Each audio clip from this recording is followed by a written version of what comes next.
గుంటూరు జిల్లా తురకపాలెంలో వరుస మరణాలతో భయాందోళన నెలకొన్నాయి. వైద్య ఆరోగ్య శాఖ అధికారులు వారం రోజులుగా గ్రామంలో ఉండి పరిస్థితుల్ని పర్యవేక్షిస్తున్నారు.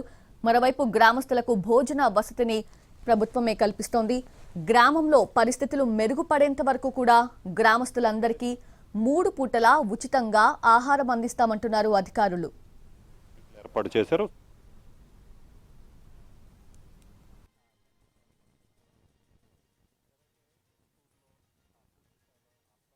వరుస మరణాల నేపథ్యంలో ప్రభుత్వం అప్రమత్తమైంది. వైద్య ఆరోగ్య శాఖ సిబ్బంది కూడా గ్రామంలో పూర్తి స్థాయిలో ఇంటింటికి తిరుగుతూ వైద్య పరీక్షలు నిర్వహిస్తున్నారు. అలాగనే గ్రామంలో చూసుకున్నట్లయితే ప్రధానంగా ఇక్కడ వాటర్ కంటామినేషన్ కావచ్చు, సాయిల్ కంటామినేషన్ వల్ల కొన్ని రకాలటువంటి బ్యాక్టీరియా వల్ల మరణాలు సంభవించాయని అధికారులు ప్రాథమికంగా భావిస్తున్నటువంటి పరిస్థితి ఉంది. సో ఈ నేపథ్యంలోనే గ్రామస్తులందరికీ కూడా కొన్ని రోజుల పాటు ఎవరికీ ఇబ్బంది లేకుండా పూర్తి స్థాయిలో ఫుడ్ వసతి కూడా కల్పిస్తున్నటువంటి పరిస్థితి ఉంది. మార్నింగ్ టిఫిన్ కావచ్చు, మధ్యాహ్నం భోజనం, నైట్ భోజనం పూర్తిగా 3 పూట్ల కూడా ప్రభుత్వం ఇక్కడ గ్రామస్తులందరికీ కూడా ఏదైతే ఫుడ్ ఫెసిలిటీ అయితే కల్పిస్తున్నటువంటి పరిస్థితి ఉంది. ప్రధానంగా చూసుకున్నట్లయితే గ్రామంలో మొత్తం 8 పాయింట్లు ఏర్పాటు చేశారు. సో ఈ 8 పాయింట్స్లో ఫుడ్ సెంటర్స్ ఏర్పాటు చేశారు.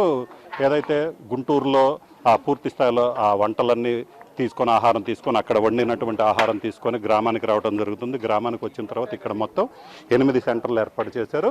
సో ఈ 8 సెంటర్లో కూడా గ్రామస్తులందరికీ కూడా పూర్తి స్థాయిలో ఆహార వసతి అయితే కల్పిస్తున్నారు. ఎందుకంటే మార్నింగ్ టిఫిన్ ఏర్పాటు చేశారు, అలాగనే మధ్యాహ్నం భోజనం, అలాగనే ఈవినింగ్కి సంబంధించినటువంటి భోజనం కూడా ఏర్పాటు చేశారు. గ్రామంలో ఉన్నటువంటి అందరికీ కూడా ఎవ్వరూ ఇంట్లో వంట చేసుకోవాల్సిన పని లేదు. గ్రామంలో పరిస్థితి సాధారణ స్థాయికి వచ్చే వరకు కూడా మీకు ఎటువంటి ఇబ్బంది లేకుండా ఏదైతే ఆహారం అయితే అందిస్తామని ప్రభుత్వం ఇప్పటికే గ్రామస్తులకు చెప్పడం జరిగింది. ఈ నేపథ్యంలోనే అందరికీ కూడా ప్రతిరోజు కూడా ఆహారం అందిస్తున్నారు. ఎవరు ఇంట్లో, ఎందుకంటే వాటర్ కంటామినేషన్ జరగటం వల్ల ఇలా వస్తుందనే ఒక అపోహ అయితే మాత్రం గ్రామంలో ఉన్నటువంటి పరిస్థితి ఉంది. అయితే వైద్య ఆరోగ్య శాఖ అధికారులు ఇప్పటికే దీనికి సంబంధించి వాటర్ కంటామినేషన్ జరిగిందా లేదా అనే దానికి సంబంధించి టెస్టులు కూడా నిర్వహించారు. అయితే వాటర్ కంటామినేషన్ జరగలేదని తేలినప్పటికీ కూడా గ్రామస్తులు కొంత ఆందోళన ఉన్న నేపథ్యంలో మళ్ళీ వాళ్ళ ఆందోళన మళ్ళీ తగ్గే వరకు కూడా, ఎందుకంటే వాళ్ళకి సంబంధించి చూసుకున్నట్లయితే ఆందోళన తగ్గాలి, మళ్ళీ వాళ్ళు సాధారణ స్థాయికి చేరుకోవాలి. సో ఆ నేపథ్యంలోనే ప్రభుత్వం ఈ నిర్ణయం తీసుకుంది. దీనికి సంబంధించి గ్రామంలో 2500 మంది జనాభా ఉన్నారు. సో వీళ్ళందరికీ కావాల్సినటువంటి వసతి కూడా కల్పిస్తున్నారు. ప్రస్తుతం మనం విజువల్స్లో చూడొచ్చు. ఇది పంచాయతీ ఆఫీస్ వద్ద ఉన్నటువంటి ఒక సెంటర్ అనమాట. సో ఈ సెంటర్లో కూడా గ్రామస్తులకి అన్ని వసతులు కూడా ఏర్పాటు చేశారు. ఇక్కడ గ్రామస్తులందరూ వచ్చేసి ఫ్రీగా ఆహారం తీసుకోవడానికి, భోజనానికి సంబంధించినటువంటి వసతి ఏర్పాటు చేశారు. అలాగనే ప్రజల్లో భయాందోళనలు పోయి సాధారణ పరిస్థితి నెలకొరే వరకు కూడా, అది ఎన్ని రోజులైనా కావచ్చు. సో అన్ని రోజుల పాటు గ్రామంలో ఎవరు ఇంట్లో వండుకోవాల్సిన అవసరం లేదు. వాళ్ళందరికీ కూడా పూర్తిగా టిఫను, అలాగనే భోజనము, రాత్రిపూట భోజనానికి సంబంధించి 3 పూట్ల కూడా ప్రభుత్వమే ఆహారం సరఫరా చేస్తున్నటువంటి పరిస్థితి ఉంది. దీనికి సంబంధించి ప్రతిరోజు కూడా, సో 6వ తారీఖు నుంచి కూడా ఇది బిగిన్ అయినటువంటి పరిస్థితి ఉంది.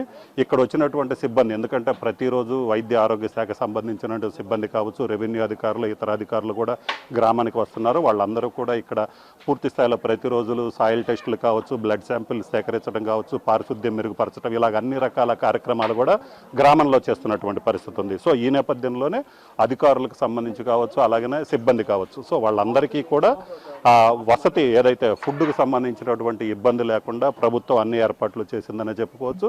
ఏదైతే గ్రామంలో ఇంకా ఇప్పటికీ కూడా కొంత ఆందోళనకరమైనటువంటి పరిస్థితి ఉంది. నిన్న చూసినట్లయితే ఒకరికి మెలియాయిడోసిస్ వచ్చినట్లు కూడా గుంటూరు ప్రభుత్వ ఆసుపత్రిలో చికిత్స పొందుతున్నటువంటి వ్యక్తికి మెలియాయిడోసిస్ పాజిటివ్గా నిర్ధారణ అయిన నేపథ్యంలోనే గ్రామస్తులు మళ్ళీ ఇంకా చాలామంది టెస్టులకు సంబంధించినటువంటి రిజల్ట్ రావాలి. ఆ టెస్టుల రిజల్ట్ ఎలాగ వస్తాయన్న ఒక ఆందోళన అయితే మాత్రం గ్రామంలో నెలకొన్న నేపథ్యంలోనే మరికొన్ని రోజుల పాటు కూడా ఇదే పరిస్థితి, ఏదైతే గ్రామస్తులకు సంబంధించినటువంటి ఆహార వసతి అయితే అందిస్తామని అధికారులు చెప్తున్నారు. కెమెరామెన్ నాగరాజ్తో రామారావు, ఎన్టీవీ, తురకపాలెం నుంచి.